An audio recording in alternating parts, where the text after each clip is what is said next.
I'm Jessie Unterhalter, and I'm a muralist with my friend.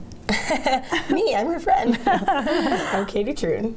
Yeah, and we're from Baltimore. Oh yeah. And we're here working with Albright-Knox doing a mural in Buffalo.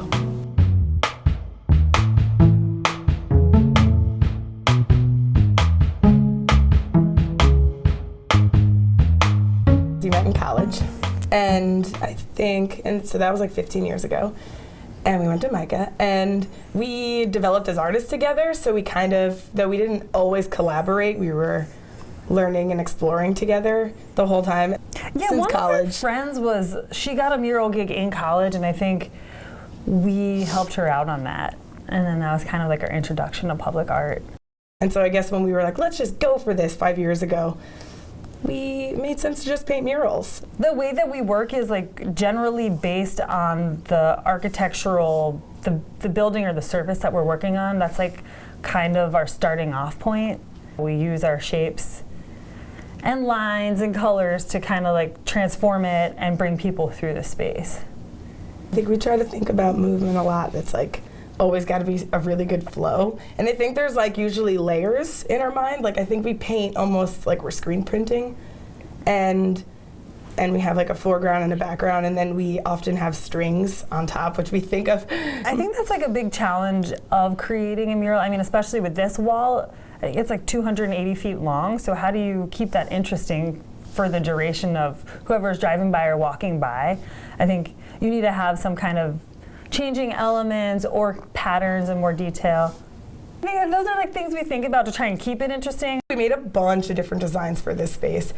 And I think we wanted to change up our style a little bit. I think we wanted to make this a lot more chaotic almost, because it is such a long, big wall, and we felt like we needed more patterning happening to keep it interesting throughout the whole length. So we found a medium where we have like vague symmetry, but it's not actually the same on both sides, and I think that we're really happy about that. Yeah, I think we're both really pleased with the design.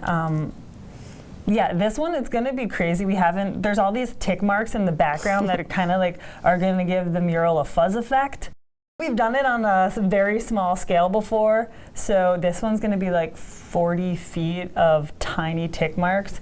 So we haven't gotten to that yet, but I think it's gonna be fun. You're gonna have to like get in the zone to do it.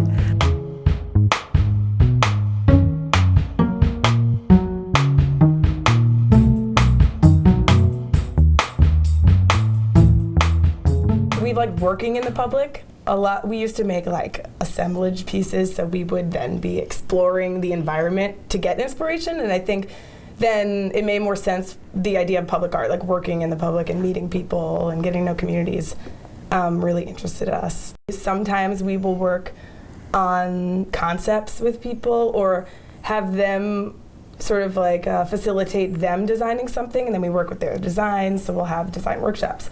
Otherwise, sometimes people just come in to help us actually paint it. And yeah, that's how it goes down. I think people ask a lot, like, what's it gonna be or what does it mean? Yeah. And we have to be like, it's abstract, it doesn't mean anything, but whatever you take from it, that's kind of, yeah, the main question. Yeah, and it's fun to hear their interpretation of the wall. Yeah, a lot of times they'll think it is like realistic, or they'll be like, I see birds or music or something like that, and that's nice. Like when you're doing abstract stuff, you know everyone's going to see something, and that's why it's cool.